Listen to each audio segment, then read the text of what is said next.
সাজনা পাতা শুকায়া গুঁড়ি করে একটু একটু সাজনা পাতা, 1 কাপ পানির মধ্যে অল্প একটু সাজনা পাতা নিয়ে দিনে 2 বার করে খাইবেন। খাওয়ার পরে মানজা ধরা বন্ধ হয়ে যাবে। আর 1 চামচ মধু আর 1/2 চামচ আদার রস, 1 চামচ মধু, 1/2 চামচ আদার রস, 1 খণ্ড কাগজি লেবুর রস, অন্য কোনো লেবু না, একসাথে মিশিয়ে সকালে খাওয়ার পর খাবেন।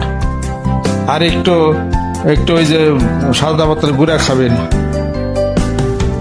সারা জীবনের মতো স্পাইনাল কর্ড সব ঠিক হয়ে যাবে ইনশাআল্লাহ তাআলা।